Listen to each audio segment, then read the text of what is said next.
Good evening, everyone. My name is Andonis Pazarou. Welcome to our community consultation event for the former Wisley Airfield in Ockham. Thank you for taking the time to join us this evening, and we really look forward to sharing with you our plans to date.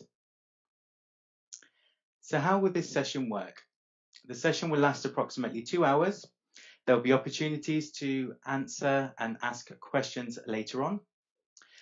Should there not be an opportunity this evening to answer the questions that you submit, we will be posting a full consultation Q&A document on the 4th of June, where we'll endeavour to answer all of the questions that are submitted this evening.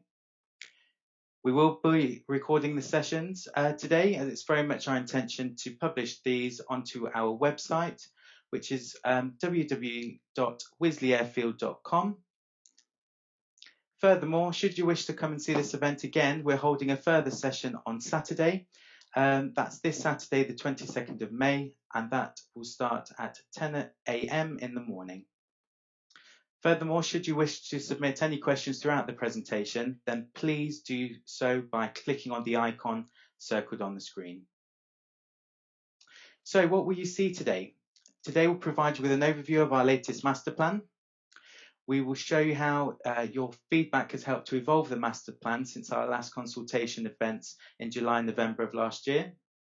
We will also review the parameter plans, which we will be including in our planning application later on this summer. And also this session will provide you with an opportunity to ask myself and the remainder of the team any questions you might have in regards to our proposals. So the discussion topics for today, shortly you'll have a quick introduction from our wider team. We will then take you through the master plan. We will then discuss all of the key principles as part of our master plan before we head into the Q&A session later on. We will then finish the session with a quick overview of the next steps. I'll now take this opportunity to hand you over to Camille Saw. Many thanks, Andonis, and good evening, everyone. My name is Camille, and I'm the Planning Manager at Taylor Wimpey Strategic Land. We are one of the largest residential developers in the UK, building over 15,000 homes every year. Our mission is to create great places to live and deliver an excellent service. As part of this service, we are committed to working together with local people, community groups, and local authorities to create sustainable developments. Our sites are not just about housing, but the investment into existing and new communities. In 2019, we invested over £445 million in local communities to fund improvements and build new facilities. We believe this is something to be really proud of. As you may be aware, the former Wisley Airfield site was removed from the Greenbelt in the Guildford Borough Council local plan in 2019. Following this, Taylor Wimpey purchased the site in March 2020. We now have a great opportunity to provide much needed new homes, community facilities and infrastructure for the Guildford area. We don't just build homes, but we also add social, economic and environmental value to the wider community.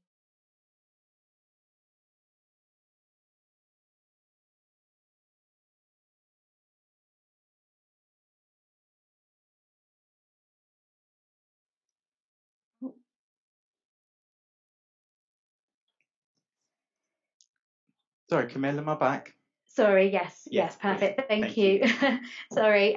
Joining me on the former Wisley Airfield project are an experienced and dedicated team, including Andonis Pazarou, the Community and Green Infrastructure Project Manager, who we've just heard from, Lee Davis, Strategic Technical Director, Jonathan Pillow, Project Director, and James Newton, Planning Manager.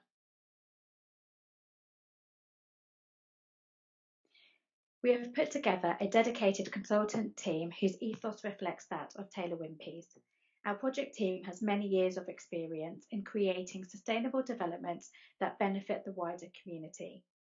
The team have been working together in collaboration, and today you will be hearing from GSA Studios on master planning, DLA on landscaping, EPR on ecology and biodiversity, Green Gauge on sustainability, MPCS on the Community Trust, and WSP on Transport and Connectivity.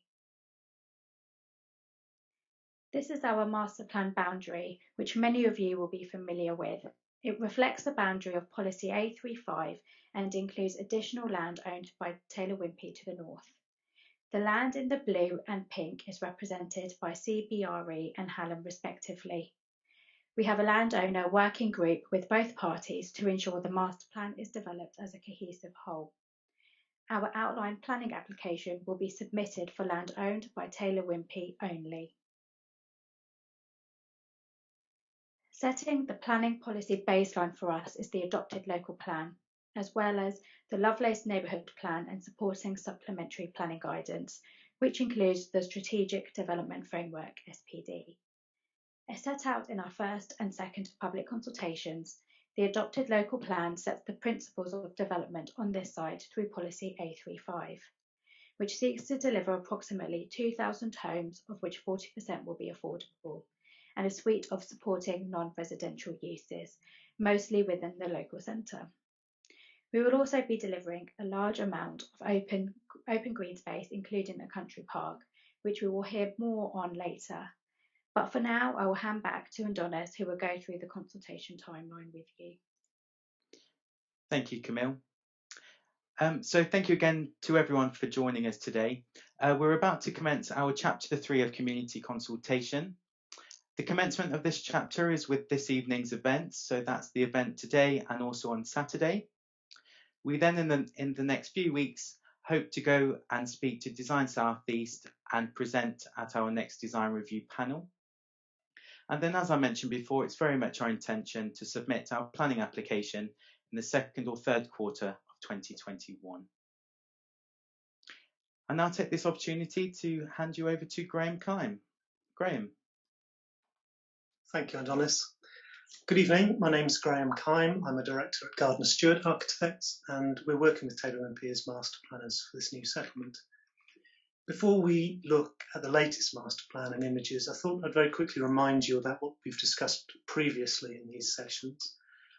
So at the event in July last year, we discussed a number of strategic concepts relating to the new neighbourhood. And this included how we might break it down into 3 different neighbourhoods that reflect the local settlement patterns and allow it to nestle into its context in the Surrey Hills rather than a single linear form. And we discussed the types of facilities that we would be providing on the site. We asked you what you thought would be the best locations for those facilities and what they should be. And also how we could start to create a walkable neighbourhood where everyone, including existing residents, will be able to be close to a range of facilities like shops, schools. And this diagram is the outcome of that exercise, showing 5, 10 and 15-minute walks from the various facilities. And in November, we talked about our emerging ideas and sketches. And this diagram in particular, what we call the ideas map, started to explore those ideas and pull them together into a more coherent framework. One of those key ideas was about connections, connecting people and facilities within the site, which included the idea of a sustainable movement corridor through the centre of the site, and also connecting to existing facilities in the surrounding area using new and improved bus and cycle connections, which Colin will talk about later, and then also enabling existing residents to be part of this new community. We also showed you some initial sketches to start to give an impression of the character of the new village. So today I'll be putting some more meat on those bones, showing you how we've taken on board your comments and feedback in order to develop our ideas into a master plan. And we will show you some more developed images and visualizations of the type of place that we're looking to create. First of all, we'd like to take you on a quick tour of our proposed village.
So I hope that has given you a flavour of our proposals. I'm sorry it was a bit jerky. This drawing is the current illustrative master plan, showing A3 in the northwest corner and Ockham Lane down in the southeast. And this is an illustrative idea of how the village could be laid out. The village is broken down into 3 neighbourhoods, as we said, enveloped by a country park.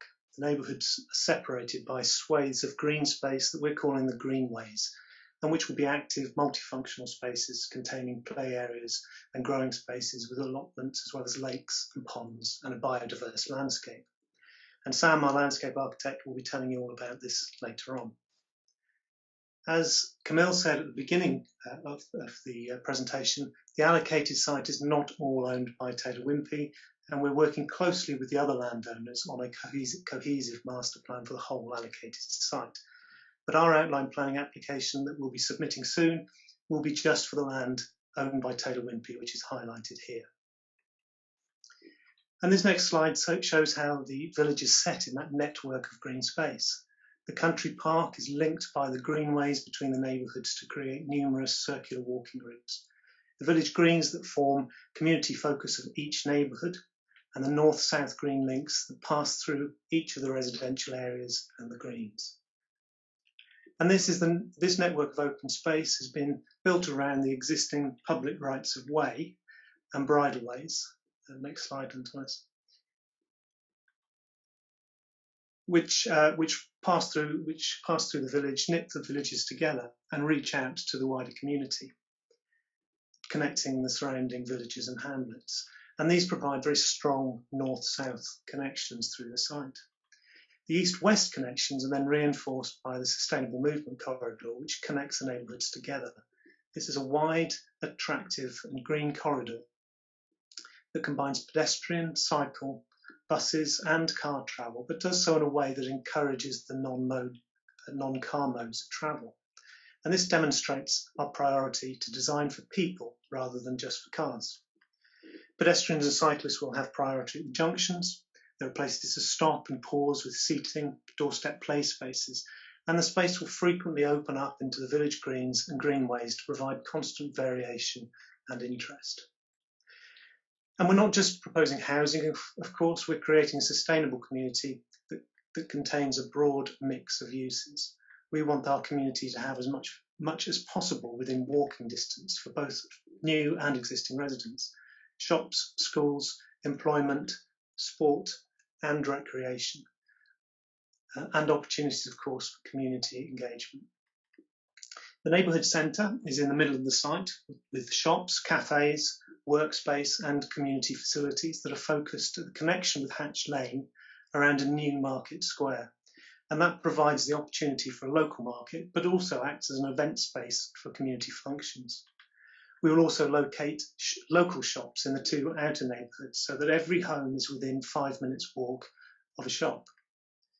We've all included a site for an all-through school from nursery through to secondary education that will be offered to the local education authority. We'll be including specialist housing for older people close to the neighbourhood centre, formal sports fields for a range of sports including full-sized all-weather pitch. And close to the A3 there'll also be further employment opportunities in addition to those in the neighbourhood centre. And to provide heating and hot water for the new homes and facilities, we'll be building a new green energy centre that will enable them to be fossil fuel free buildings. And the sports pavilion and the visitor centre also provide community uses in addition to those in the neighbourhood centre. Now these land uses are all captured on the parameter plan. So the land use parameter plan is showing next. And the parameter plans are a series of drawings that define what we will be applying for permission for. They show the principles for development and set the limits of this new village. And if these are approved, then later more detailed applications will be judged against these parameters in addition to planning policy. So this is the parameter that shows the land uses, as we just discussed. Second parameter plan shows the green infrastructure. So the country park or the SANG, the greenways, the village greens, the sports fields are all defined as part of this application. Similarly, we define the extent of the building envelope in the building heights parameter. This sets out the maximum storey heights, the maximum eaves heights and gives an allowance for pitched roofs in the total heights. And this village will be mainly 2- and 3-storey homes. But we want to have the flexibility to go to 4 stories occasionally to create focal buildings in certain locations. So we've set out zones where this can happen whilst limiting how often it can happen. The final parameter is access and movement.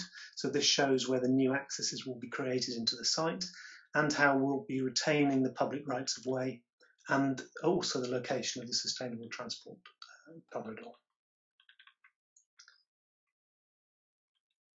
So next we wanted to talk about some of the guiding principles that help us to ensure that we're creating a truly sustainable community.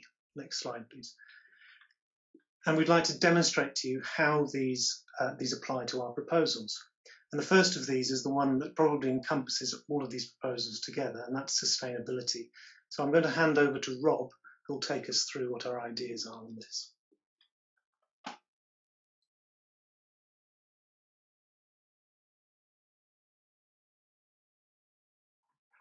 Thanks, Graham. Sorry, I'm playing with the buttons. So thanks. As an introduction to the key principles that Graham's identified here, sustainability has been a central theme from the outset at Wisley. And as summarised here, the strategy aims to deliver compliance with planning policy and guidance as part of the application, but primarily aims to achieve exemplary performance across a range of sectors, including net zero carbon, climate resilience, and also sustainable transport. So in order to effectively deliver sustainable development at Wisley, we created 7 key headlines as detailed here. So on the next slide, please, Matthias. Which cover all 3 pillars of sustainability, so environmental, social and economic. Within each of these topics, we've addressed key desired outcomes, specific interventions and specific project targets. And the full detail of these will be included in the sustainability strategy submitted with the application. Sustainability has been a central theme for Taylor Wimpey, which aligns with the ambition to deliver long-term high-quality development. But it's also been recognised as a critical factor in accordance with the expectations of the local authority and also development stakeholders. A key aim of the overarching strategy is to demonstrate how each of the principles complement one another. For example, green infrastructure delivering climate resilience, and sustainable transport delivering health and well-being. In terms of engagement on this sustainability approach, this was undertaken from the outset with the key principles being agreed with Guildford Borough Council at the start of the pre-application process. It's been structured following feedback from the design review panel sessions and has taken on board feedback as part of the consultation and community liaison group events. So I'll provide an overview here of the approach to sustainability for the master plan as well as the key ambitions. The detail of those responses and those interventions will be discussed by the rest of the team, my colleagues, throughout this presentation. So I'll briefly run through some of those key principles that form the basis of our sustainability approach. So from an environmental perspective, we'll be delivering a carbon-friendly development with a fossil fuel-free network, including incorporating renewables, as well as considering the embodied carbon associated with the construction of the development. All demolition and excavation waste is going to be retained on site through a carefully balanced cut and fill strategy. And during operation, there'll be 0 potable water for use for irrigation. We'll deliver climate resilience through a comprehensive green and blue infrastructure network, which also supports significant biodiversity enhancement. And finally, the development will support a modal shift in transport decisions towards more sustainable forms, which will be discussed in more detail by Colin shortly. Regarding social impacts, delivering a master plan that enhances health and well-being has been a real priority from the start. This is both in terms of inclusive and accessible outdoor spaces, as Mike and Graham will expand upon, but also in terms of ensuring the homes are designed with consideration of factors such as daylight, air quality, acoustics, and thermal comfort as key priorities. In addition, the homes have been designed to allow for future flexibility and adaptability to support potentially increased home working. The Central Community Hub will offer a range of community facilities for both residents and surrounding communities. And then finally, regarding the economic benefits, construction of the master plan offers a major opportunity to benefit the local economy through really comprehensive employment, training and skills strategy. And Taylor Wimpey have a wealth of experience in delivering successful programs to support this. In operation, the Community Trust, which Mark will expand on in more detail, will bring together a range of community stakeholders and volunteering and job opportunities associated with issues such as site management. In accordance with the structure of this overall presentation, I'd like to finally respond to some of the key themes highlighted in the sustainability principle of the Making Sustainable Places in Guildford guidance, and at the same time try to demonstrate how we've tried to innovate and be more creative in our development response. So, as stated, planning policy has been our baseline, and we've aimed to go beyond this across all of the sectors. In terms of going beyond carbon friendly, we're delivering compliance with future home standards and a zero fossil fuels energy strategy for the site. Regarding new public transport connections, there'll be new bus services running through the site, and all homes will be within 200 metres of bus stop. We're also delivering significant improvements in accessibility to nearby local public transport nodes. The master plan will not only be green, but will deliver environmental net gain through an ecosystem services approach. So this not only includes biodiversity net gain of 20%, but also accounts for the benefits of connecting people with nature and responding to the climate emergency. The master plan is encouraging sustainable modes of transport as required, but the real ambition is to achieve this shift in transport use. This is through considered infrastructure to prioritise walking and cycling, but supported with features such as the mobility hub, which will be discussed in more detail shortly. And finally, sustainability is being integrated from the first phase of development. So this includes connection of the homes to the site-wide heat network, availability of the SANG and its associated features, and provision of high-speed digital infrastructure. So hopefully that's given a good overview of the sustainability approach we've taken to development, and I'll now hand back over to Graham to discuss the sense of place principle. Thank you, Rob. So sustainability is a key part of our proposal, and the next principle is about creating a sense of place. So what will this village feel like? What will make it special, and how does it relate to this particular place? We want to give this new village a distinct and recognisable identity. So we've designed a master plan where the landscape and the built form have been considered together to create a strong framework that provides a unique experience. And it has a clear sense of its own identity. And that sense of identity helps us to engender a sense of community. This is where I live, this is where I belong, and these are my neighbours. At the same time, we're looking at how we draw inspiration from the surrounding context and the local vernacular. So the palettes of materials, such as the distinctive red brick in Oakham and the tile hanging, architectural forms such as low eaves, cat slide roofs, dormer windows, architectural details such as the brick coursing, terracotta wall tiles. These can be represented in a contemporary way that take cues from our studies of the local villages and that bring a sense of familiarity, that the buildings are part of a wider tradition that is of this locality. Another aspect that makes this place special are the fantastic views across the Surrey Hills, and we've sought to capture those views and integrate them into the place, to use them to connect people with the wider context and to constantly remind people where they are. Next slide. As we've developed this master plan, we've considered how we can enrich the experience of this village by forming spaces, enclosing streets and squares, framing views of the landscape, or terminating a view with a special building. And these are the tools that we have for creating townscape and a sense of place. And those considerations are highlighted on this urban design framework drawing, which defines to the designer of each phase of the village what considerations and principles they need to adopt. Our approach is to create a necklace of pearls along that central corridor, a series of special places, like a townscape treat every now and again that provides interest and variety in the streetscape. So for instance, these are the main events: the village greens and the market square. Sorry, next slide. With a green link or strategic view that's associated with it. And in between there are intermediate events. And that might be just marked by a bench or a piece of doorstep play, a bus stop or a group of trees. The greenways then form a break between the neighbourhoods, but they also help to define the neighbourhoods and give them shape and an identity, I guess, in their own right. And then moving from one neighbourhood to another is marked by a gateway, perhaps a pair of buildings that signal that you're leaving one neighbourhood or entering another. And then within the housing areas, there are incidental spaces and more subtle view corridors and focal buildings. So I'm going to show you now some of the visualizations that demonstrate some of our place creation. You'll have seen these briefly in the earlier showroom. This is our western gateway. So this is the view you'll see from the new roundabout. And as you can see, we're using both the buildings and the landscape together to create a gateway. And this is an important location that needs to say that you've arrived, that you're home. There are 2 lakes at the roundabout and this wonderful rolling landscape that is actually acting as a noise barrier.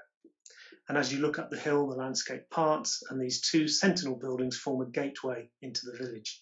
And then between the buildings, you can just start to see one of the buildings on the village green in the distance that holds your view as you come up the hill.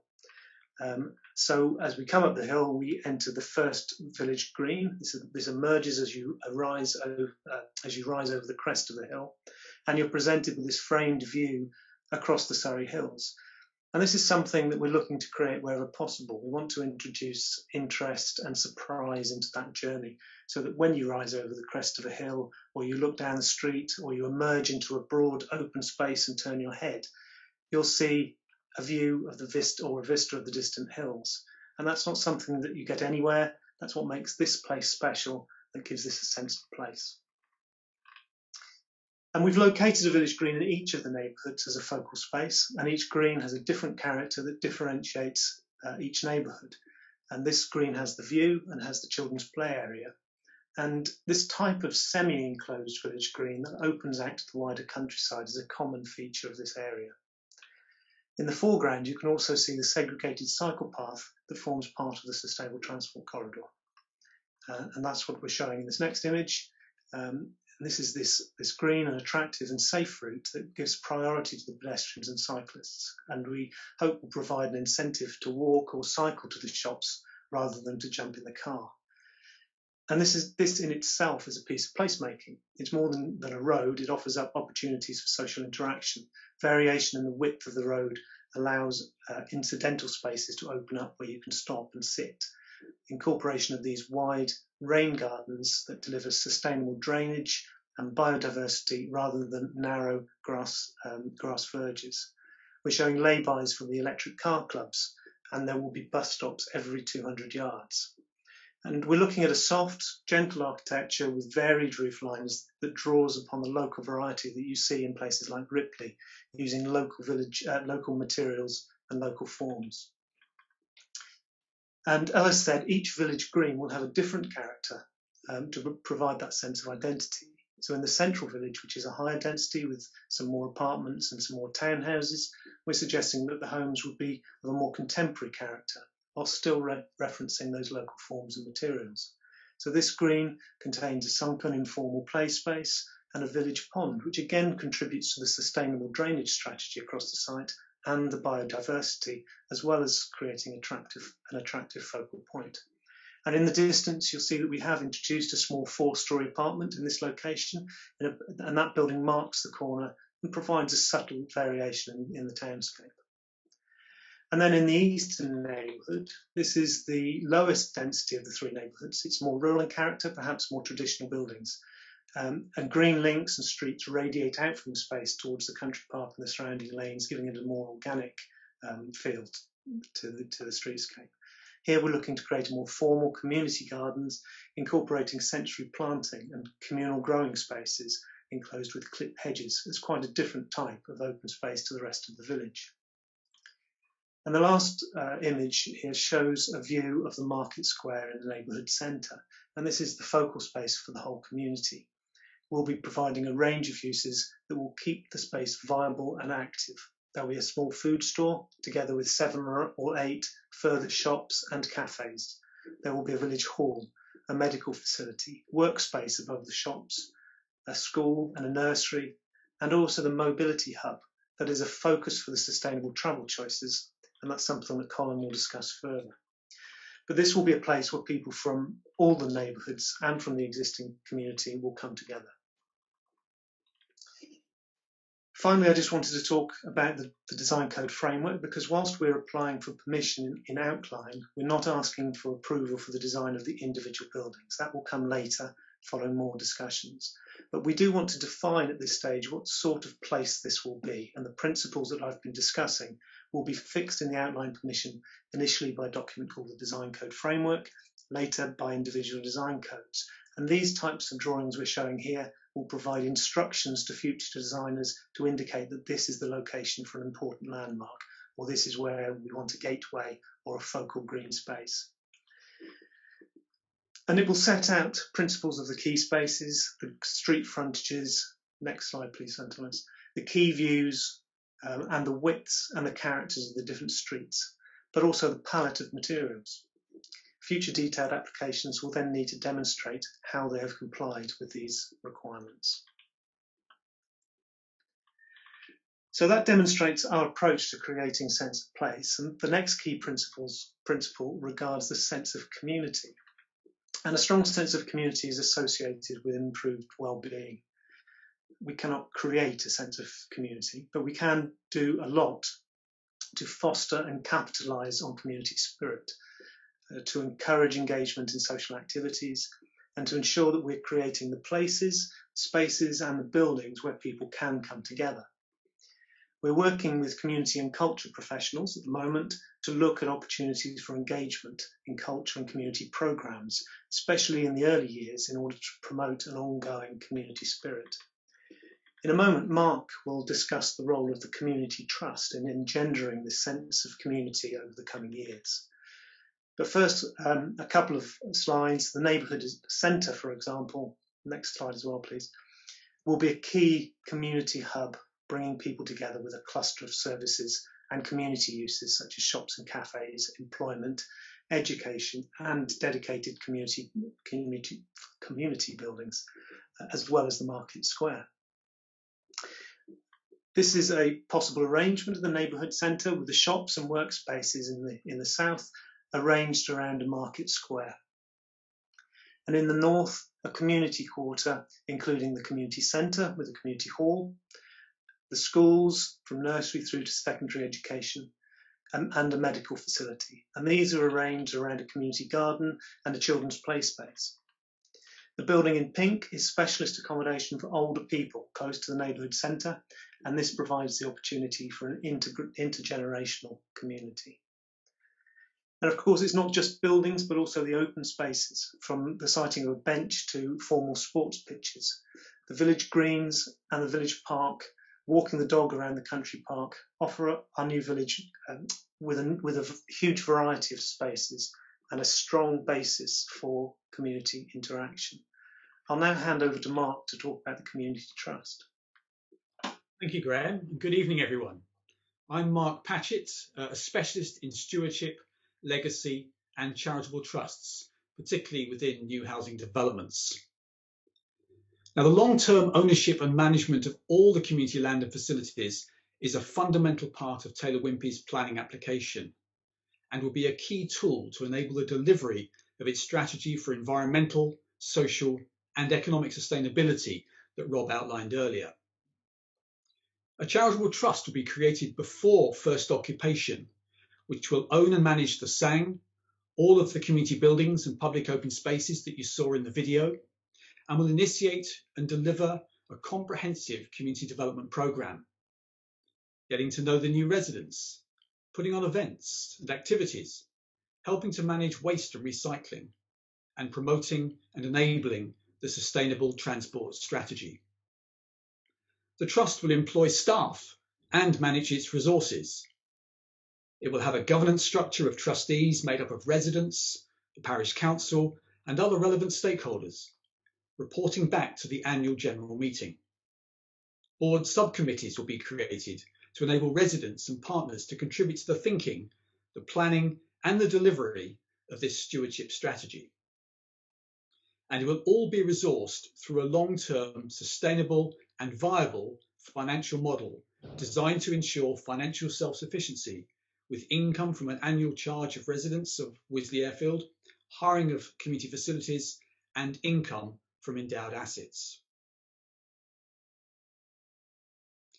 A culture of participation in the Trust, its activities, and its decision-making processes will be enabled from the beginning through its community development approach.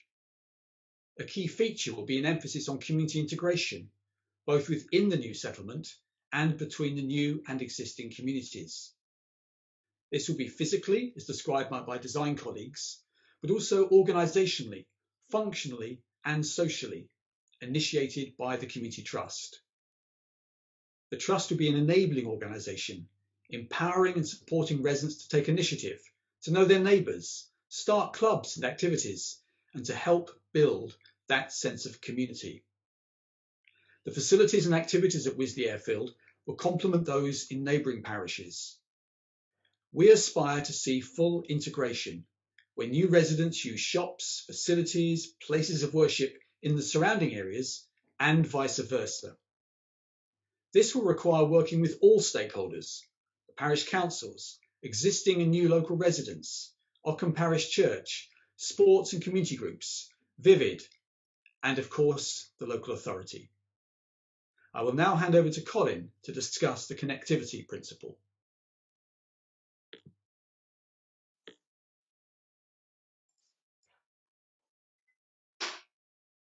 Good evening, everyone. My name is Colin Mackay. I work with WSP. We're engineers, and I'm leading on the transport side of the proposals here. The connectivity principles we are applying to the master plan are set out on this slide.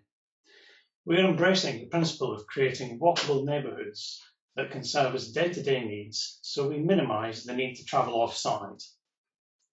To achieve this, we are providing segregated routes that will be attractive, accessible and safe for the whole community. Bus stops will be within 200 metres, that's approximately 2 to 3 minutes walk, of each dwelling.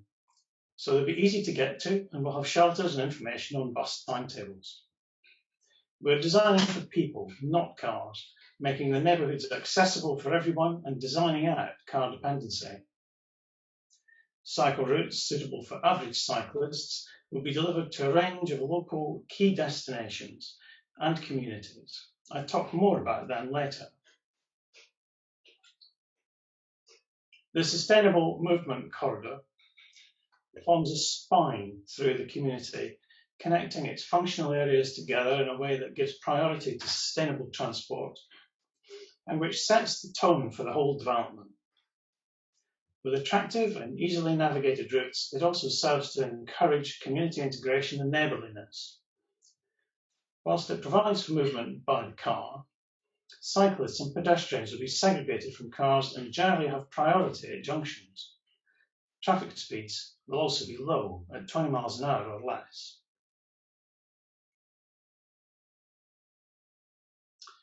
We are thinking even now about how to encourage cycling by making it easy to choose to cycle, by placing cycle stores right at the front door or attached to the garage in a way you don't have to clamber through the whole contents of the garage to find it. In general, we plan to make the cycle more accessible than the car.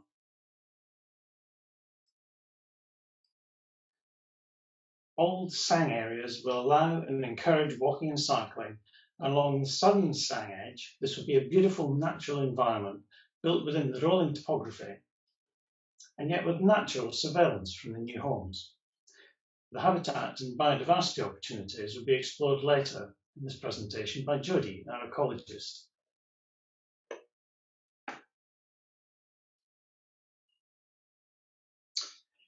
So this plan sets out how the site will be at the centre of a network of connectivity by modes other than the car. It shows the sustainable transport corridor linking the existing network of public rights of way, all of which are to be retained. And beyond that, the network of cycling and bus route infrastructure reaching out into the surrounding communities. The yellow lines that I hope you can see on this plan show our key cycle routes for the average cyclist, broadly heading north, south, east and west. The red and purple lines show the bus network serving stations and larger urban areas. Taylor Wimpey are committed to providing sustainable travel options to the surrounding communities, and existing residents in these communities will also benefit from this investment. It will also mean the proposed development complies with the policy requirements of sustainable transport in the Guildford Borough Council adopted local plan. I talk more about cycling and buses in the next few slides.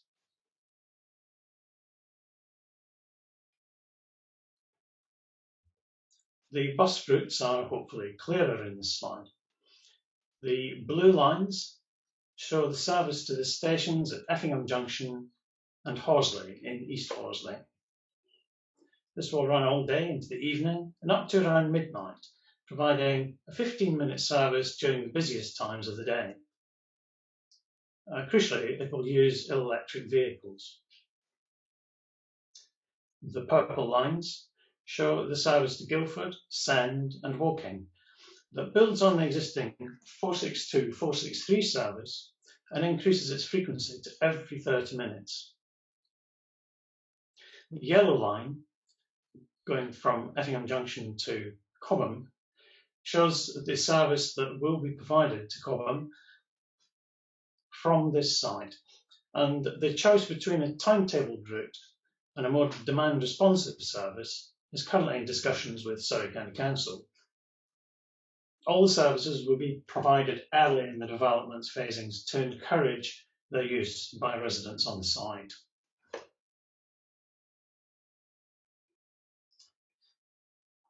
Connectivity by cycle starts on the slide. Firstly, by making it easier to access your bike at the front door, as I've already explained, and then with the network of cycle routes designed to the latest design standards. Segregated routes along the Sustainable Movement Corridor, shown in orange on this slide, and traffic-free routes, shown in purple and in green through the Sang areas. The internal routes link to our proposed off-site network of routes designed for the average cyclist, and I explain these next.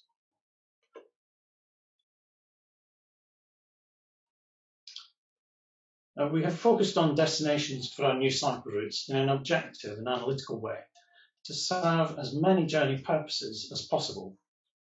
The table here sets out the number of amenities in the local communities surrounding the site. We have then ranked each destination to prioritise where we focus our resources. Therefore, Cobham, the Horsleys, Byfleet and Ripley ranked highest by some margin. Although Effingham Junction has a station, other destinations with a station on the same line, such as Horsley, cater for more journey purposes and are therefore more of a priority. Effingham Junction will in any event be served by a 15-minute bus service from the site to cater for commuters, and confident cyclists will still be able to cycle there.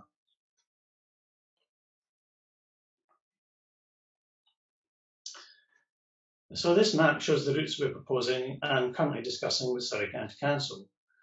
It shows how well our routes mesh in with the rest of the existing planned and future routes, which are shown in the blue lines and the dotted blue lines. The red lines show routes to stations for confident cyclists. These will benefit from lower 30-mile-per-hour speed limits. The green lines show routes to other destinations using quiet lanes, and I'll speak about those in a second.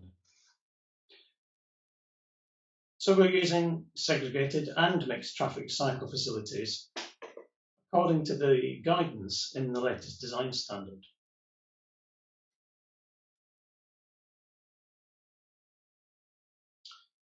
You can see on this map that there is a network of quiet lanes proposed.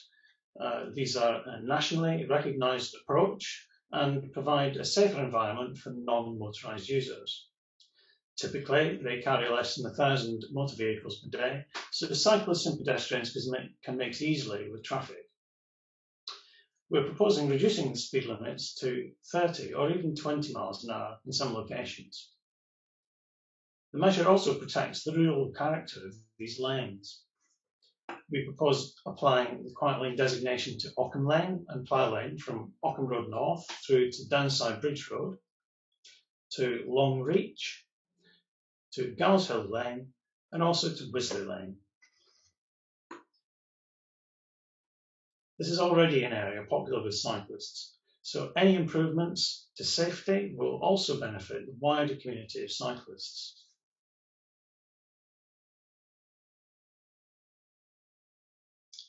So I'm now going to show you a few worked up examples of what we mean by these facilities. We have shown these to key stakeholders at recent consultation events on the cycle routes, so I will just give you a flavour of our designs here in this consultation. Here at Elms Heath and Auckland Road North, we're applying a gateway treatment north and south of the junction that you can see in the centre of the slide. And that will reduce speed so that cyclists can mix more easily with traffic. A right turn lane is provided for northbound cyclists, and that will look similar to the inset on the left-hand side.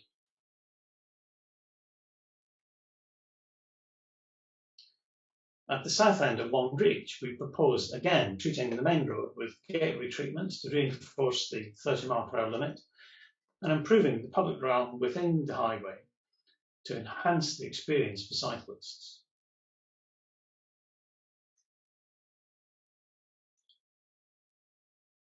The two examples here and on the following slide are on Portsmouth Road, where we can introduce segregation of cyclists from traffic and improve the continuity of the route from Ockham Interchange into Ripley. At the bridge, shown in the middle of this slide, we're proposing to continue the cycle lanes over the bridge such that drivers have to accommodate and merge with cyclists safely. The gateway treatment on their approach to Ripley will reduce vehicle speeds to 20 miles an hour to accommodate this behaviour. But either side of it would be segregated cycle lanes in both directions.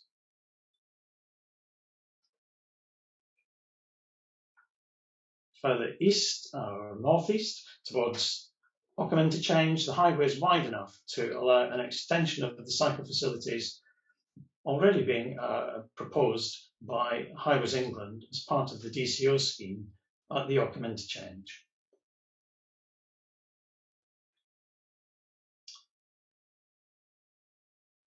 I'll now hand back to Graham, who's going to talk about innovation. Thank you, Colin.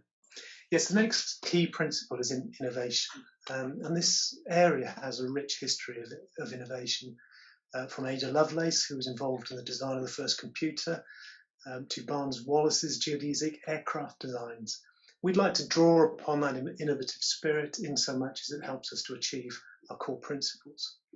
One innovation is the use of a district energy centre, which will be powered by air source heat pumps that extract heat from the air in order to provide heating and hot water to all homes.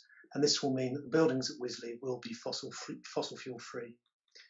We're also looking at how we can employ flexible buildings and spaces that can adapt to changing needs. That includes up to 2,500 square metres of flexible workspace that we're calling an innovation hub. This will have hireable office spaces, hireable desks, and also support people who choose to work from home or close to home, so a variety of functions.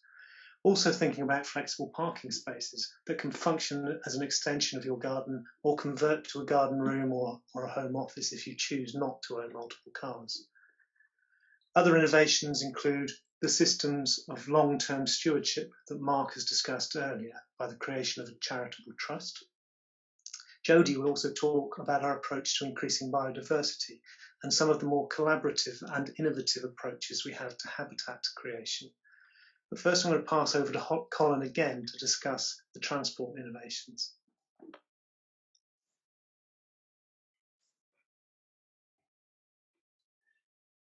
Thank you, Graham. We're in a time of great change, and as we adjust to the post-COVID-19 world, and combined with the climate emergency, it's a pivotal opportunity to change travel attitudes and behaviours.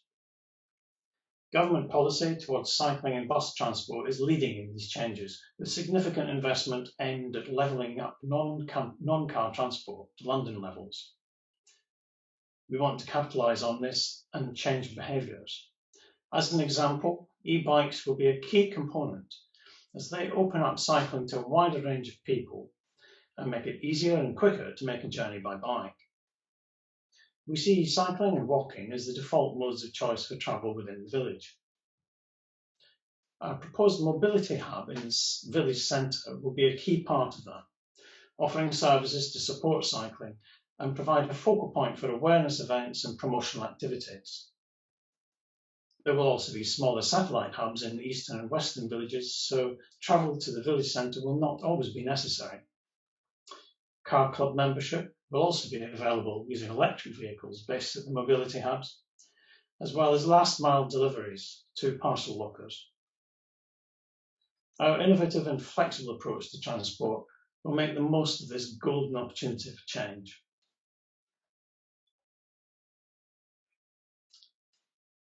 I'll now hand over to Sam, who's going to talk about the Green Framework. Thanks, Colin. Hi, my name's Sam Hart, and I'm a director at Davies Landscape Architects, and I'm here to talk about the landscape and open space provision. The Green Infrastructure, or GI, will provide a series of high-quality multifunctional spaces that deliver a series of benefits to placemaking, including bringing communities together and health and well-being. Our vision has been led by the following principles: to create an easy access to high-quality open space, affording a range of experiences and settings, to provide a wide range of opportunities for recreation, social interaction, and play for all ages and abilities, to create a distinctive landscape setting to enhance local character and help placemaking, and to incorporate all of the existing landscape and habitat features, enhancing and improving connectivity. We want to ensure that all residents are within 250 metres of naturalised open space and improve the environment, ensuring that species and features are robust against the effects of climate change. The Landscape Master Plan has continued to evolve throughout numerous discussions and feedback from key stakeholders in our previous community consultations. Over 60% of the site will be open space, mostly contained within a naturalised country park setting and interlinked by a series of north and south corridors that provide the backbone for more formal activities. The types of open space can be summarised as a 50-hectare country park, sports and other recreation areas, formal and informal amenity space, children's play areas, and opportunities for food production. Next slide, please. The country park will provide a large-scale informal naturalised open space that is rich in biodiversity and landscape and visual experiences. Its design and detail is currently being consulted with Natural England and Surrey Wildlife Trust. The parkland will include a range of habitats and landscapes, including wet woodlands, large woodlands, ponds, tree belts, orchards, and species-rich meadows. Trees will play a key part in these landscapes and will be chosen not only for their appearance and placemaking, but also for their biodiversity value, resilience against the effects of climate change, pests and diseases, and the effects of carbon capture. These will be connected by a series of differing length circular routes linking to each of the neighbourhoods and wider routes outside of the site. These routes will be enhanced by sculpture, picnic areas, information boards, and places to enjoy the long views to the Surrey Hills, which will enrich the experiences. The green entrance will provide an approach and is designed to provide an attractive threshold to the village and form part of the new route to Archers Wisley. The entrance is demarked by 2 ponds and gentle earth mounding with a naturalised setting as shown on the fly-through. Oh, we're speeding through. Sorry, still back on backside one. Okay, a car park, cafe and toilets will be located at the western entrance of the country park, and these will also include a formal dog training and dog washing area, which we have found to be popular in other country parks. This will be located at the entrance to minimise visitor traffic into the development, and these will be well signposted with adequate parking. We're also exploring the option to allocate some of these spaces near the sports facilities to the north to allow people the choice to access the Northern Sound and Arbour Walk bordering the Wisley End diversion. The Arbour Walk it will be the experience at RHS Wisley, as well as defining the western boundary, and will form part of a longer horticultural trail. We are in discussions with RHS Wisley in regards to selecting trees that will form an attractive walk, setting, and educational resource, as well as a contextual link to the gardens. This and other woodlands will enable us to improve air quality along the A3 corridor. The wet woodland and boardwalk in the southwest corner will form an attractive walk through the existing mature woodland along the Stratford Brook. The Forest School will provide opportunities for all ages to be involved with conservation and being close to nature. Greenways, which is shown on this slide, whilst not part of the country park, play an important function in connecting the wider country park and its links to village greens and other types of open spaces. These are not only important as multifunctional landscapes, but also as wildlife corridors. Can you get to the next slide, please? Thank you. Okay, the majority of formal sport will be located within the sports complex in the hangar area and will be complemented by additional community pitches within the schools. The network of footpaths and cycle routes also means that the access to these facilities can be mostly achieved through vehicle-free routes. The sports pitches will consist of a mix of grass and all-weather pitches to provide all year-round use and allow for a wide range of sports to be accommodated. Other non-pitch sports will be more suited to the green corridors between the neighbourhoods and will allow for flexibility in a wide range of activities. The country parks and corridors will provide a series of runs including 10k, 6.6 kilometres and 5-kilometre circuits, and will interlink each neighbourhood and cross through different formal and informal landscapes. Okay, next slide. An important element of any community is the ability to engage through play and social interaction. Our village greens and other green corridors will play an important role in providing a range of formal and informal spaces that create safe and attractive vehicle-free spaces for residents. They will be comparable in size to village greens at Shamley Green and Brockham and provide opportunities for larger event spaces as well as a mixed, managed and naturalised landscapes.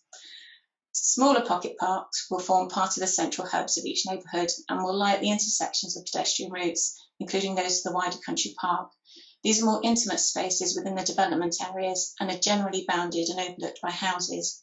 Typically, these will be large enough to accommodate children's play, social gathering space, provide shade and seating areas, suds drainage, and perhaps smaller food growing opportunities. So the equipped areas of play are primarily located within these settings, and they will be designed to engage children's imagination and develop their cognitive skills through a range of formal and informal play experiences. These will cater for children up to 12, shown in pink, and older children, shown in purple, and provide opportunities to explore and have informal play games. We're showing on this plan opportunities for additional provision for teenagers in green, which will include a range of active play provisions such as a bike park, skateboard track, and other facilities which have been suggested throughout our community liaison groups. These spaces will be designed to allow for natural surveillance and provide secure seating away from neighbouring properties. Next slide. Okay, so the ability to provide or access locally grown produce has many wellbeing benefits while helping to bring communities together. This slide shows how the policy requirements has been incorporated through formal allotments, but also where there are opportunities for localised smaller scale facilities such as urban beekeeping, vertical vegetable walls and smaller community gardens. Alongside the benefits to wellbeing and community pride, these areas will also bring biodiversity into the heart of the settlement. The Community Trust will have a key role in the promotion of food production and awareness. This will be through the organisation of events, management of community projects such as the community garden and local farmers market, and ensure that the distribution at harvest time to avoid waste. It will also provide the education of local residents in the available opportunities. In addition, the country park will provide for informal food gatherings such as a foraging trail and orchards that will be open to all. Next slide. Okay, landscape spaces. So these will all be designed to be multifunctional and flexible enough to accommodate and adapt the needs of the community and meet the changing of climate. This slide shows how the design of each element is being considered to provide a holistic approach to thresholds, landscape, biodiversity and community benefits. The plan on the screen shows the current landscape thinking with regards to the central neighbourhood and illustrates how the various aspects are being considered within each green space. These include, but are not inclusive, social interaction, opportunities to meet in an attractive, safe and comfortable car-free environment, a co-location of facilities at important nodes, i.e. place areas next to schools and shops, seating areas at the shops and the health centre, all of which will be located on easily accessible pedestrian routes. Permeability and connectivity will be considered and encouraged to provide sustainable travel along these routes with open and natural surveillance with clear waymarking and placemaking. We want to create an attractive, sustainable landscape framework that complements the sense of place and will be achieved through tree planting, careful design of open space, and the various elements as were discussed by Graham and shown in the CGIs earlier in the presentation. So the vistas and views, as discussed by Graham, will be incorporated towards the South Downs, and we'll be looking at creating potential for new vistas and views within the development to create interest. We want to bring nature into the settlements to provide habitat corridors and create links throughout the whole site. We're going to use the landscape features to create clearly defined thresholds, including at junctions between the informal and landscape, and just create a place generally where people would just enjoy to be. Our aim to embrace and celebrate water is a positive way forward and to recognise its value as a precious resource. The site topography creates opportunities for water management across the site and creates points of interest along the circular walks as well as in the urban areas. The diagram shows how sustainable SUDs can reduce flood risk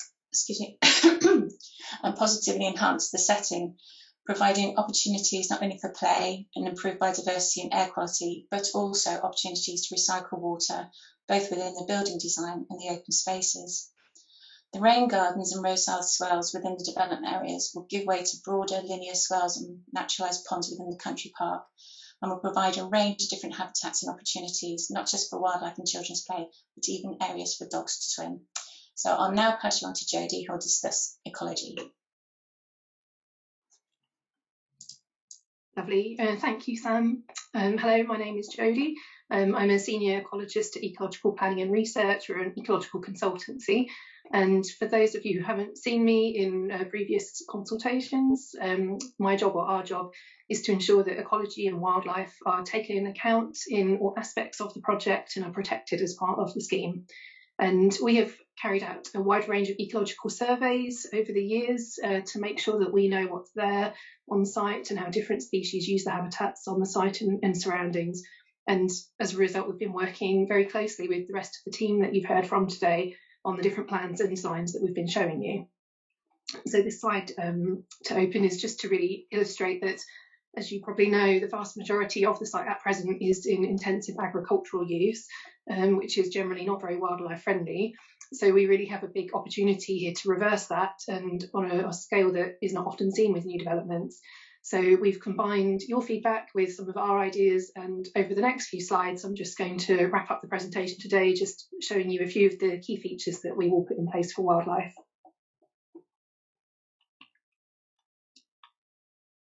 So firstly, the main headline is we're going for a minimum 20% net gain for biodiversity through the redevelopment of the former Wisley airfield, and all the calculations that we've done have shown that we can achieve this.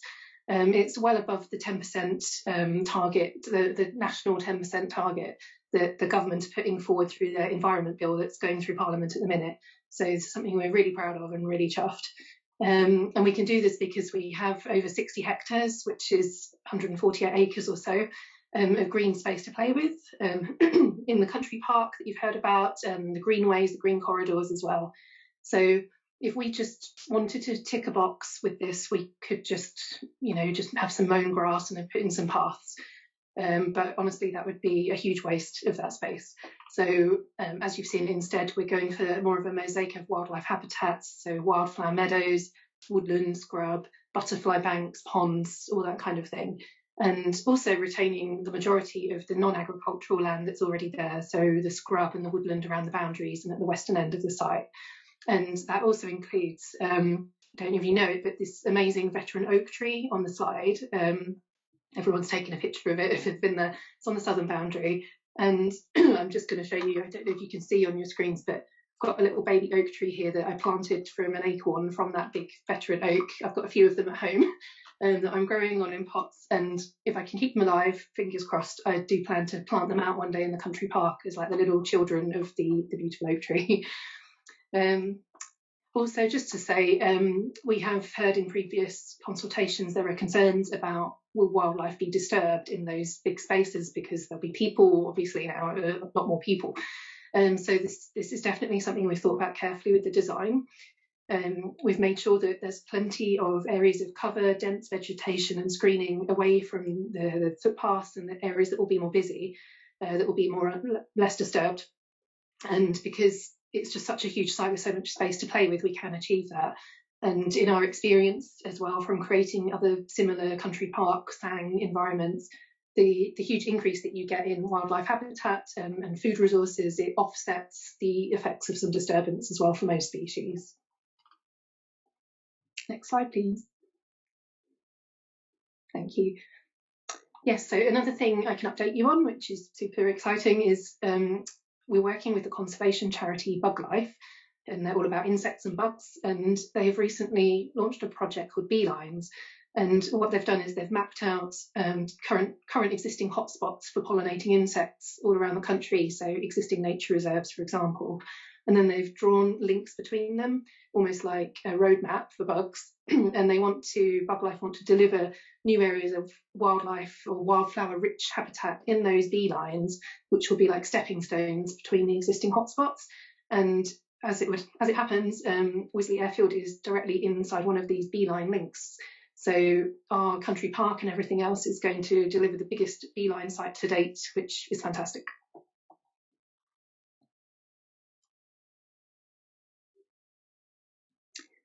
So we've also had a lot of feedback previously about how important it is to integrate nature throughout into the villages as well. And we completely agree this is really important on a lot of levels, because the last thing we want to do is create a separation where there's nature in one bit and then everything else. And nature's something that you kind of have to go and travel to visit. And this is why we've woven it through everything, because this disconnection from nature we think is something that is part of the reason for the decline in biodiversity, to be honest. So hopefully you've really got a flavour from the plans that we've shown you today, that the green space is really interwoven throughout the whole site.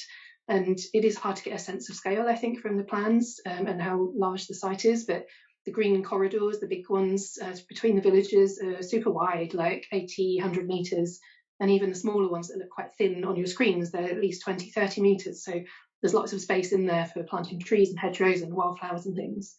And also, Taylor Wimpey have announced that they're partnering with the Hedgehog Street campaign, which means they'll commit to making all of their new developments, including Wisley, wildlife friendly and hedgehog friendly. And this is partly about habitat, as we've talked about, but also connectivity. So not just the corridors, but also in more detail, if you zoom in, things like gaps underneath boundary fences and garden fences, and having dropped curbs on the roads, like so hedgehogs can easily walk up and down. And these sort of little details we're looking at, and we'll make sure they're secured through the planning documents, through things like the Landscape Environmental Management Plan, which will be one of the planning documents. And the community trust that we've talked about earlier will make sure that these kinds of features are maintained as well for the life of the development. So this slide is just to pick up, in the previous community consultation, my colleague Becky talked about all the different ways in which we could make the built environment wildlife friendly. And this slide gives you a flavour of those, and some of these are examples that came directly from you as well. So things like different kinds of bird boxes and bat boxes for different species, bug hotels, pollinator friendly planting, log piles, hibernation features for smaller animals, green roofs, all this kind of thing. And this slide is just to sort of show you how they can be put in all kinds of different places. So the arrows aren't saying exactly where they'll go, because they'll go everywhere, but I just didn't want to cover the slide with arrows. But yeah, the good news, Taylor Wimpey will commit to all of these, and also any other ideas, just let us know, because we'd love to hear them as well. Okay, so finally from me, just to reiterate really, that all the green space will be funded and managed in perpetuity by the Community Trust, and Mark has told you all about that. And just to add really that what we want to see is that the local community are invested in that nature on their doorstep, and they want to help take care of it. So that could be through volunteering and community activities, but also in their own gardens. So one sort of little thing we want to do, or we will do, is provide a wildlife gardening starter pack for new residents when they move into their homes, and it will have tips on making gardens wildlife friendly, some freebies like bird boxes and native wildflower seed packs. And then more generally as well, in time, we hope that with all of that huge space in the country park, that it will be used for citizen science initiatives like bio-blitzes, where you go out and record all the species you can in a day. And that's a great way to engage children with nature as well, and really help to create this sustainable community that we've been talking about tonight. And one little final example before I sign off, in this slide you'll see on the bottom left there's it's from the airfield at the moment. On the field edge, you've got these arable plants like poppies. And what we would like to do, or what you're going to do in the country park, and we'd like to get the public involved, is that we'll create some experimental plots for arable plants, because as well as things like poppies that are fairly common, we've found through our research and our survey work that the Wisley site did once support more uncommon arable plants, but a lot of them haven't been recorded for decades. So what we are thinking is that we can experiment with different types of management in these plots and see if we can bring some of them back from the seed bank. And then if so, we could collect the seed and build up that seed bank for them. And we've actually already started doing this on site with the cornflowers that are there that you might have seen. So we've already kind of started, and we're going to continue this on, and we really think this would be the kind of project that people might want to get involved in. So yeah, that's it from me and from the presentation part of this evening. So thank you for listening. We're going on to the Q&A, and I'll be happy to answer any questions you have about ecology. So I'll hand you back to Antonis. Thank you. Thank you, Jodie, and thank you to the wider team for bringing everyone up to speed in regards to how the master plan and our proposals have progressed really and evolved since the last consultation event back in November. Just mindful for time, we're just going to take a slight pause now for maybe 2 or 3 minutes. So if we could come back in about 3 minutes time, that would be wonderful. Thank you to those of you that have already started to send through your questions. We will look forward to answering some of those questions shortly. Thank you very much.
Right, thank you very much, everyone. Hopefully you've all had a short comfort break. We will now go on to the question and answer section of the presentation, if that's okay. So the first question to Camille Saw, if that's okay.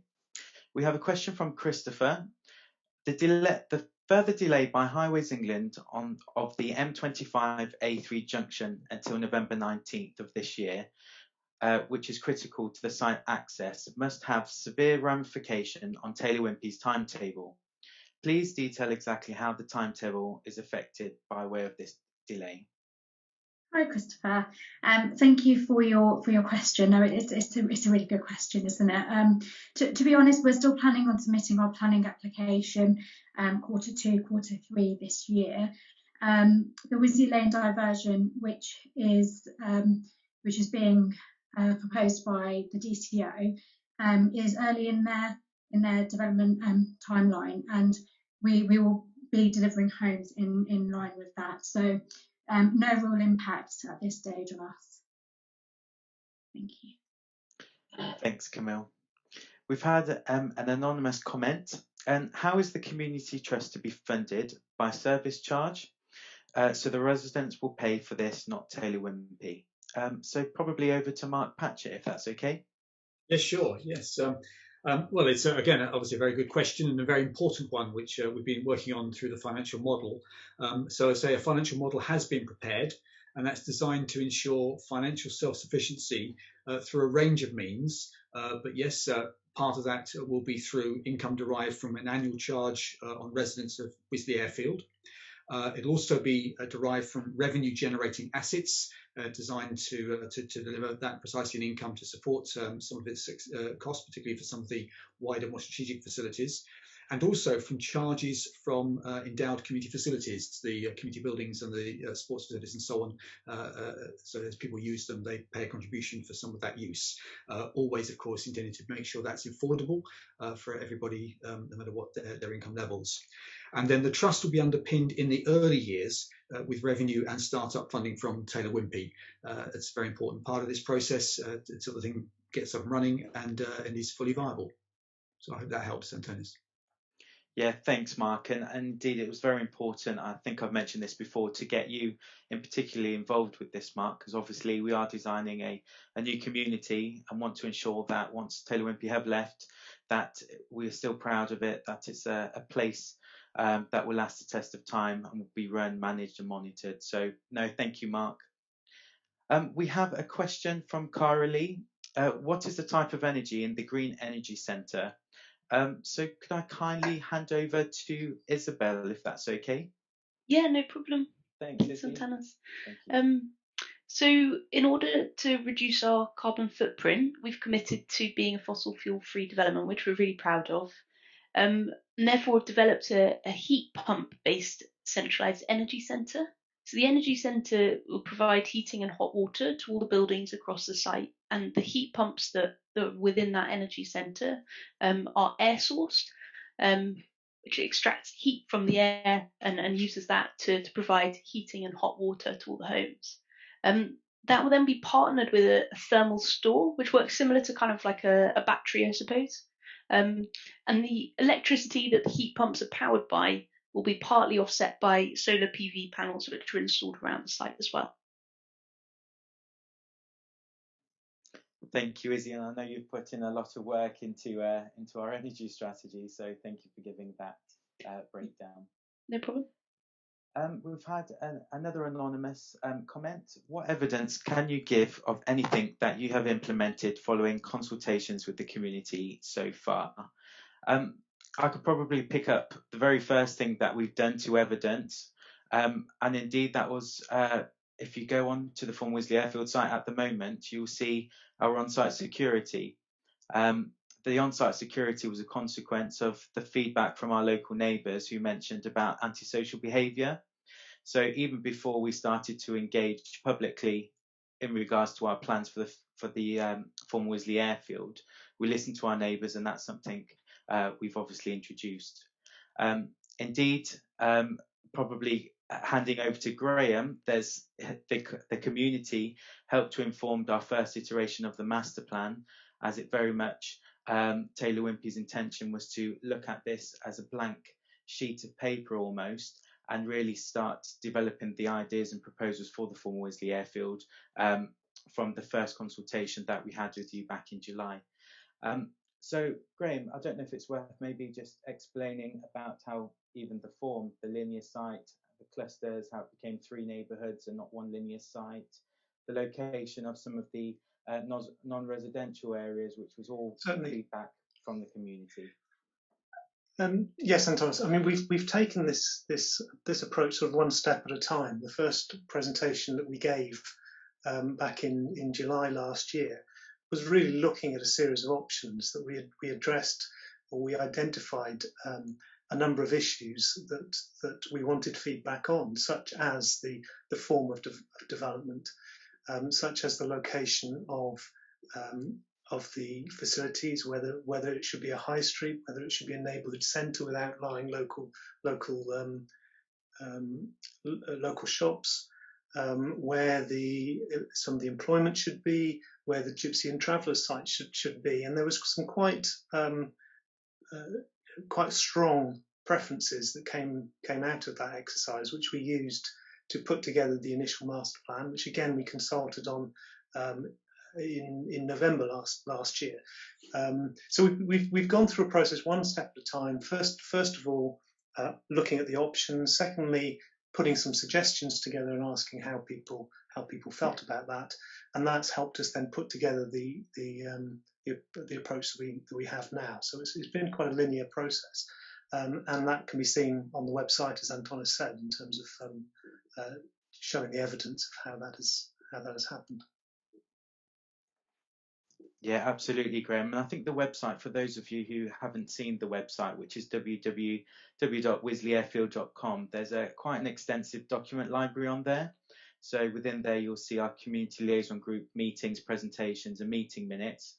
Indeed, we actually had a session with the community liaison group, which consists of about 18 key stakeholders, for which we actually had a CLG specifically with you've said we've done and sort of where we are on some of the other elements which have yet to be confirmed. So please do go to that website, to the document library. There's lots of information there. We've had a question: whose responsibility is it to decide if there is a doctor's office on the site? Camille, is it okay if I could kindly hand over to you, maybe just to give an update as to where we are with our discussions? That's perfect, no problem. No, it's something that we've spoken about our first and second consultation and various stakeholder meetings. We would like to have a GP facility on site, and we've spoken to the local GP surgeries. In terms of who the decision maker is, it lies with the clinical commissioning group, so that's the CCG. So we've had a meeting with the CCG and Guildford Borough Council and ourselves, and we are awaiting feedback from the CCG to understand what their position is on whether they would prefer a contribution from us to upgrade existing GP surgeries, or whether they would prefer us to have something on site, which is our preference. So we don't have that conclusion just yet, but we hope to have that before we submit the planning application. Thank you. Thanks, Camille. Hopefully that answers your question, but it is something obviously we are pushing with interest. There's a question here which obviously I can answer. Why at this stage is this being described as the third and final consultation? Surely consultation should be ongoing rather than terminated at this very early stage. Indeed, that's absolutely correct. When we say the third and final chapter of engagement, that is prior to our prior to our planning application.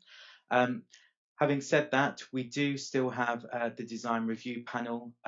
We do still have community liaison group meetings with those 18 stakeholders that I mentioned.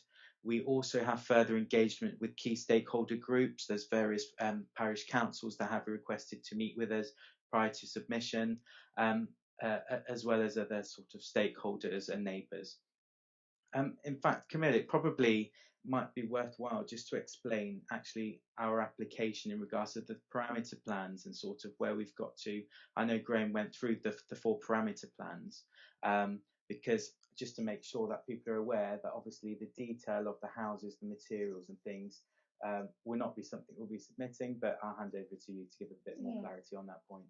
And also, I was going to come in as well just to explain that from a consultation point of view, this is the pre-application stage. Once we submit, there of course will still be the opportunity for consultation through the formal planning process once we submit. So as Adonis has touched on, our planning application will include parameter plans which set the principle for our development.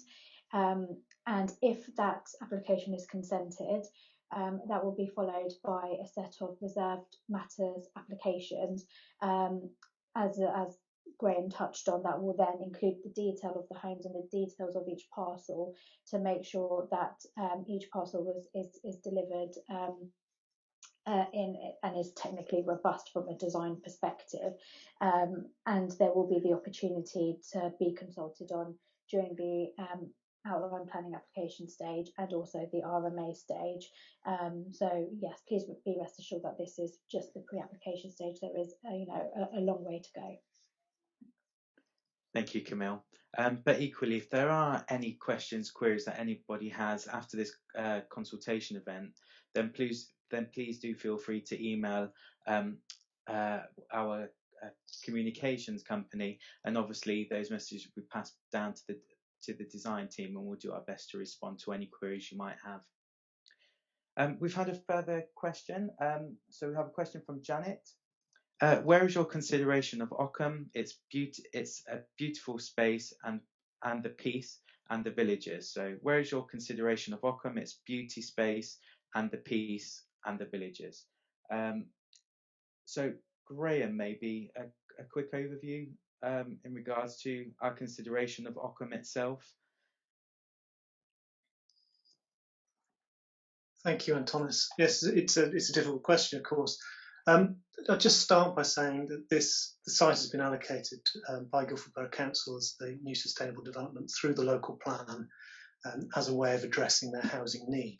So the houses need to go somewhere. And as a former airfield, this is classed as a brownfield or previously developed land. And we do appreciate that this will have an impact on the existing villages, and we will be mitigating that impact and the disruption caused as much as possible, but we won't be able to eliminate that. The new village that we're proposing will be quite different, very different from the existing villages surrounding the site immediately in size and scale. It will be more similar, I guess, to places like Ripley and Send. So the answer is we do consider the impact on Ockham.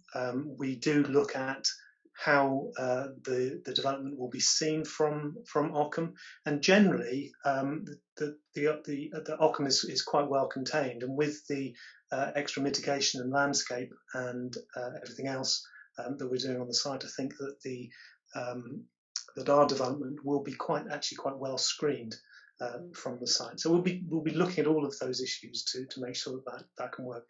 Of course, what we are doing is providing quite a different type of development with facilities and landscape that the wider people can enjoy. So it's a big change. We appreciate it. We'll do as much as we can to mitigate that.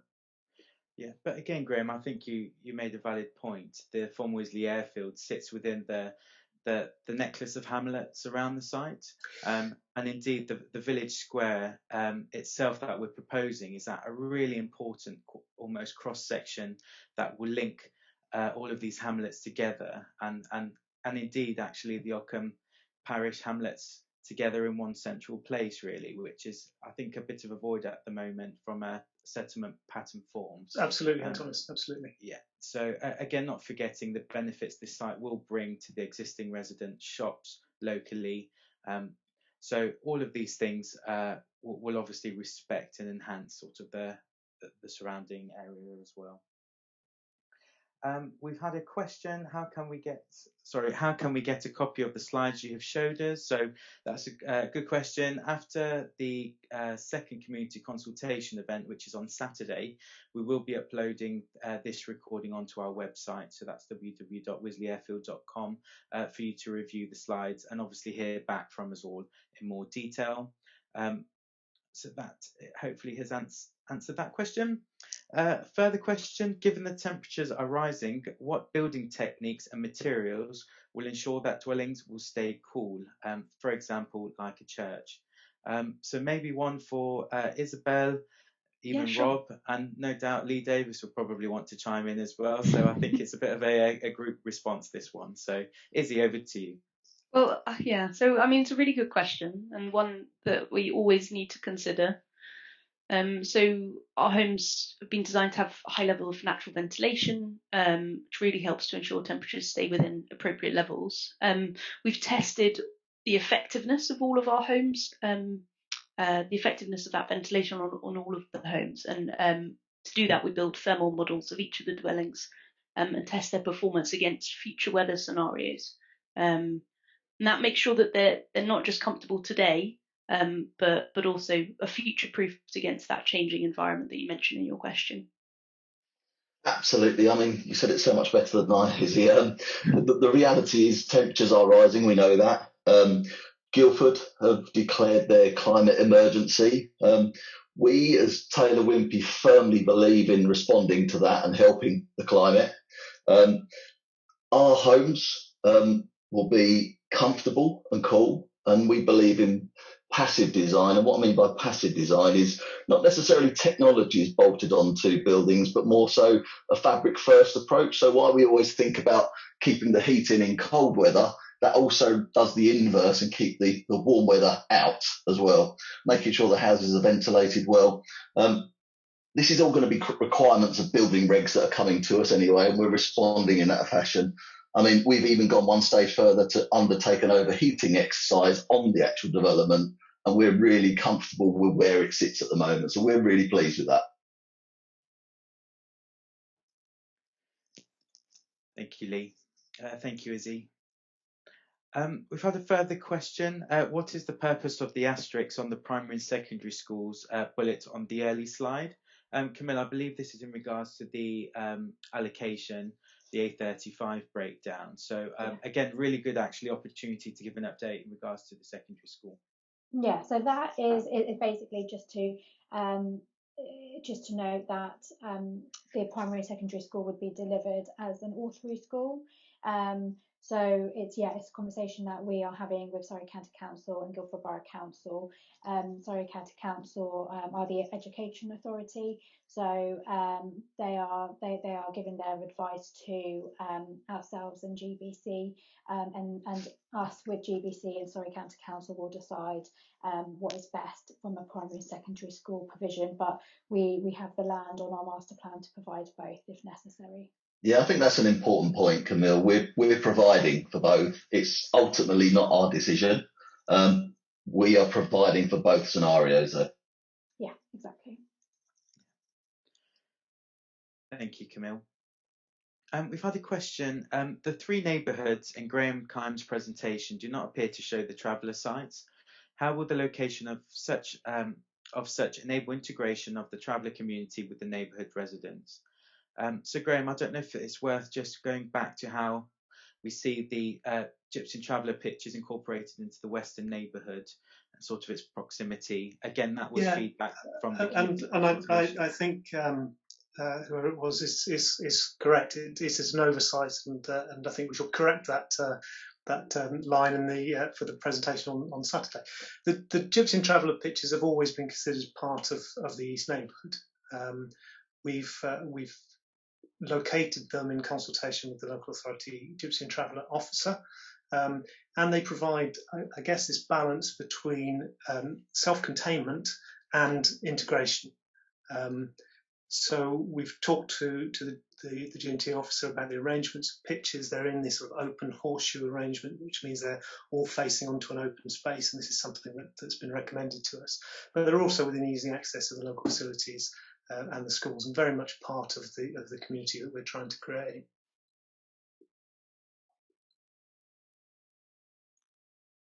Thank you, Graham. We've had a question from Christopher. Will we get some plants and other materials from the Royal Horticultural Society in Wisley, as they are so close to this scheme, maybe create a wildlife corridor? Sam, this might be a question for you, if that's okay. Yeah, sure.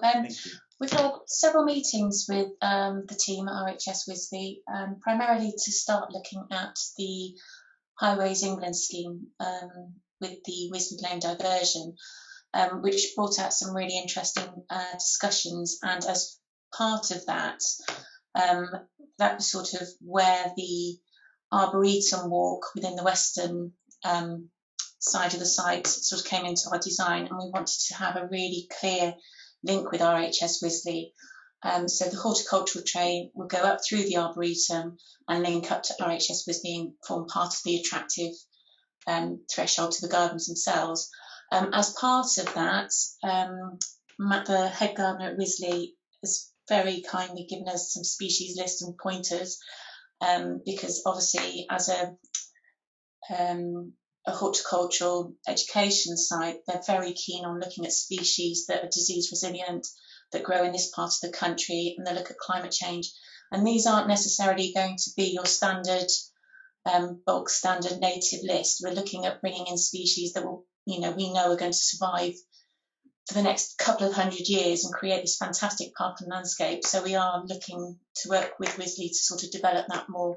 And they're really quite excited, I think, as we are, to bring that sort of planting into the site. So, and they have actually offered us a site visit as well. So we'll be taking them up on that.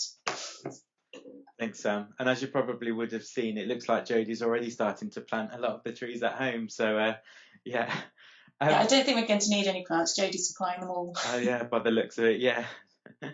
Brilliant. Okay, thank you. Thank you very much, Sam. We've had a question from Richard. Lots of public spaces, which looks great.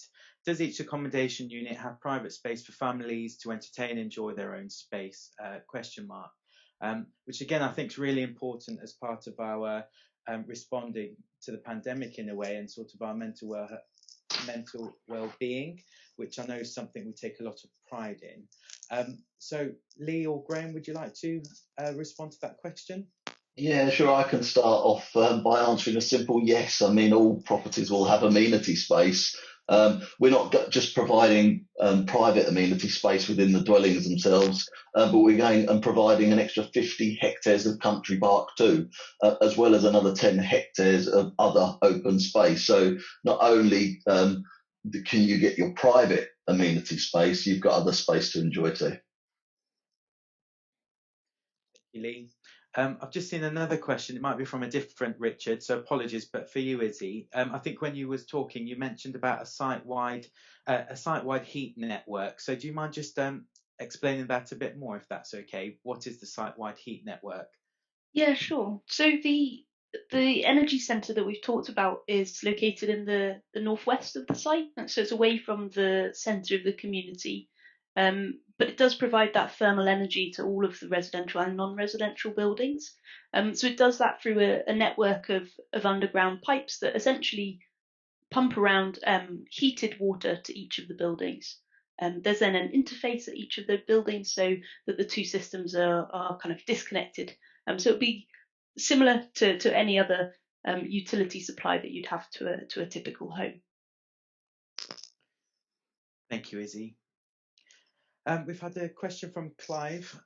Plenty said about changing the transport behaviour, but what is being done to change the behaviour of cyclists who disregard road signs and other road users? The links and rights of ways are just going to make the cyclists' attitudes worse. Maybe one for you, Colin, if that's okay.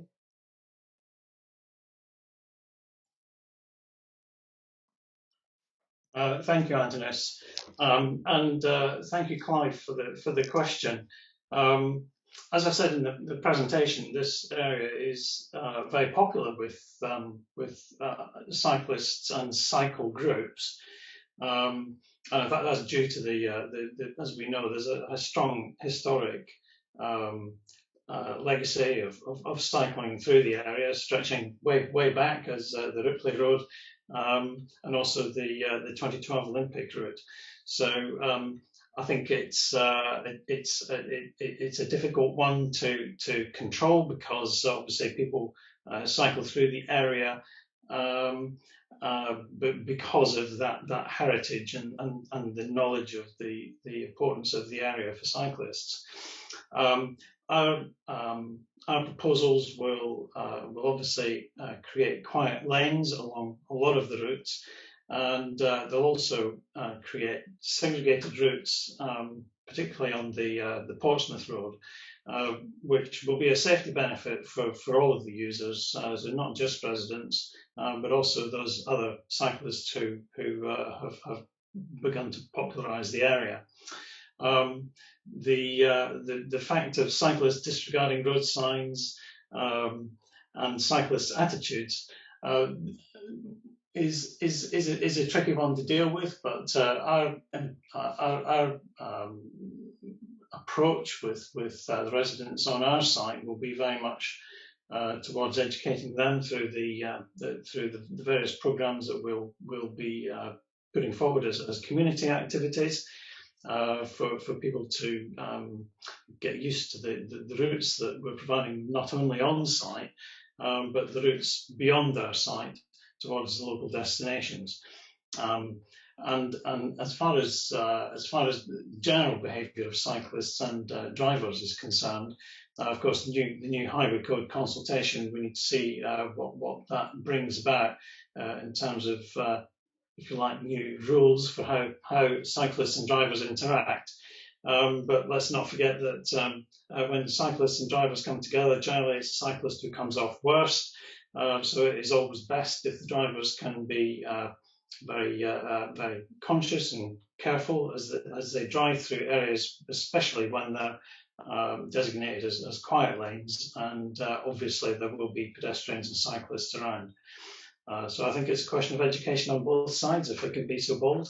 But certainly from our residents' perspectives, we will be able to spread the word, as it were, through our community liaison groups and the community trust activities on site.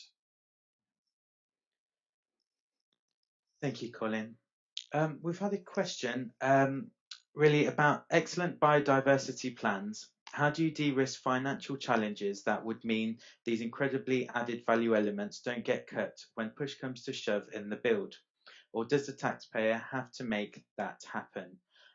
Joe, did you want to just quickly give an overview in regards to sort of our commitment through the planning conditions? And no doubt, Lee, this is something you very much want to see as part of our legacy, that we ensure that we have thought about our plans and make sure that they are deliverable.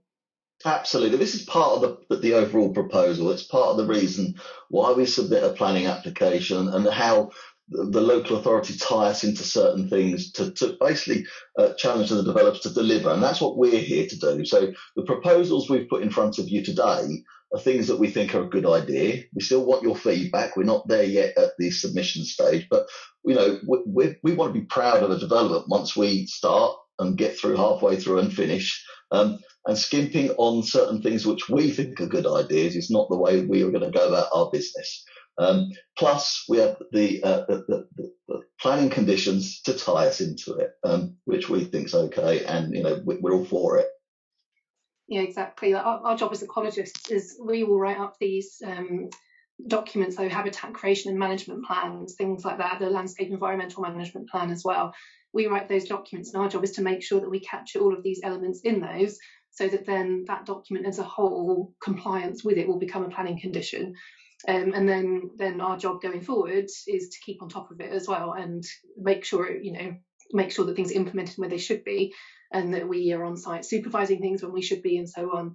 So yes, it will be in the planning conditions, legally binding, but also we'll be kind of there on the ground to enforce it ourselves internally. And things like biodiversity net gain, that is almost certainly going to become a legal requirement pretty soon as well. And so yeah, basically it will be secured, and that's part of our job as the ecologists as well, is to make sure that it is. So we're on it. Thanks, Jodie. Thank you, Lee.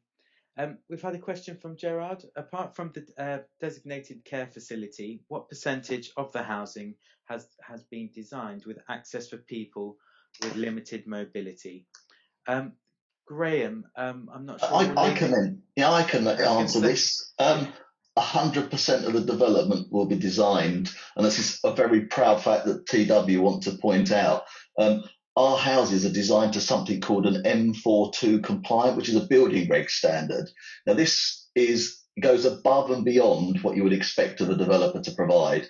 I think if I'm right in saying 5% of the development in terms of the houses will be M43 compliant, which is another level up on what we're already providing as a good level for access to all, which is the most important thing for us. To say that this is a development of 2,000 units, 2,000 homes, and we expect people of all ages, ambient, non-ambient disabled people to live in. So homes for all. Thanks, Lee. Graham, was there anything you wanted to add? Sorry. No, actually, it was a perfect answer. It's it's quite a technical issue, but yes, the standard under the building regs is M41, which means that people can approach a house accessibly. M42 is a higher standard, which Taylor Wimpey have committed to for the whole site, and there will be a percentage of M43 homes which are fully wheelchair accessible or easily adaptable to wheelchair use. So quite a good standard across the site. Thanks, Graham. Thank you, Lee. Question from Jonathan. What do you expect to be the minimum or maximum population capacity of this new community? Camille, I know you've been doing some work on this. Yeah, no, good question. So we're looking at the moment around 4,500 residents, and that's based on being SHMA compliant, which is Guildford's housing need. And that's what we're delivering. So yeah, we're looking at about 4,500 residents. Thank you, Camille. A question from Caroline for Jodie, I think. Have wildlife bridges been considered? So, Jodie. Great question. I love wildlife bridges. So the site is pretty open. I think the main sort of barriers to wildlife as such would be in the main access road and the main spine road through the development. Bridges are quite complicated to implement because of things like underground services and stuff. So what we're looking at instead is culverts and tunnels under the roads for wildlife to pass under, and you use kind of planting to sort of funnel them towards the safe crossing places. And then more generally as well, I mentioned the hedgehog highways, dropped curbs, which are all to do with helping wildlife movements. There are even like special drainage gully pots that you can get with a kind of recessed curb behind it. So any little like frogs or whatever newts running along don't fall in, and they can kind of go around. So there's lots of kind of clever stuff out there that we'll definitely be picking up in the detailed design, and we will, as I said before, secure the principles of it through the planning documents that will be conditioned at this stage. So it will definitely get picked up again later. And I understand there's a wildlife bridge being proposed under the separate DCO works that are adjacent to our site too, which I recommend people look at the DCO proposal because it's quite impressive. It is, yeah. It is. Really good point. We've had a question from Janet, probably the last few questions now, if that's okay, just mindful for time. So Janet has asked, what effects does the Guildford Borough Council review of the local plan have on your plans? Camille, probably a question for you, if that's okay. Yeah, no. As we said at the start, the site is a strategic allocated site within the adopted local plan, and Taylor Wimpey purchased the site following this adoption. And that's the context that we're working in, and that's the context we continue to work in. So actually, no change, no impact from us. And our site goes a very long way in meeting the housing need from a Guildford Borough perspective. Thank you, Camille. Hopefully that's answered the question. And then just the final one. Graham, do you think you will be able to see your high-storey buildings towering over the listed houses in Ockham? Will you be able to see the lighting during winter? So if that's the final question, Graham, if that's okay. Thanks, Antonis. We have tested the height parameters throughout the design process and particular views from into the site from some of the surrounding locations. Sam could probably talk to us about some of those views. The way the topography works and the way that the taller buildings are in the centre of the site means that they're shielded by the lower story buildings around the outside. What you see is a sort of it's a roof line, a varying roof line that goes through the hill. But no, you do not see the four-story buildings standing out above the other buildings, higher or otherwise. And all of this will then be further mitigated by the landscape that we're putting in front of these buildings, which will break it down, trees between and in front of the buildings. And I think also, Graham, in regards to the question about the listed homes in Ockham, obviously within our master plan, we've looked at being very sensitive in regards to our approach to interfaces and offsetting and buffer zones, as you mentioned, in regards to the landscaping, but also the built form. So these are things that obviously we are considering, which probably relates back to the question in regards to Ockham and the character. So I think each area of the master plan will have its own identity. It will react differently. So brilliant. Well, thank you ever so much for all your questions. Appreciate we haven't been able to get through all of them. However, we are committed to publishing a Q&A document. So all of the questions answered today will be published on the 4th of June onto our website. So taking you through the next steps, really, just to finish the event. Sorry, Amy, could I just chip in a little bit? I mean, we're also going to publish all of the questions that have been asked today. So anything that we haven't answered today, we'll publish and we'll answer online on our frequently asked questions. So everything that has been asked today, we'll answer. Yeah, absolutely. So not too dissimilar from the first and second chapter of community consultation, where we publish those Q&A documents afterwards. Yeah. Thanks, Lee. All right, so next steps then. So we have, as I mentioned, we have our next community consultation event, which will be a repeat of today's session on the 22nd of May, which is the Saturday. So please do sign up if you would like to hear more or come back and ask further questions. However, next week, on the 28th of May, or the next few weeks, we will be holding our final design review panel and presenting to Design South East. We've already had 2 design review panels. As Lee and myself have mentioned, on Friday the 4th of June, we will be publishing the full Q&A document, answering all the questions, including those that we haven't been able to answer this evening. And furthermore, which kind of preempts a question that was asked earlier on in regards to what have Taylor Wimpey done and how we responded to the feedback, we will also be publishing an engagement feedback document. So almost of a you said we've done almost format, and that again will be updated onto our website. As Camille mentioned, we are looking to submit our planning application for the former Wisley Airfield in the second or third quarter of this year.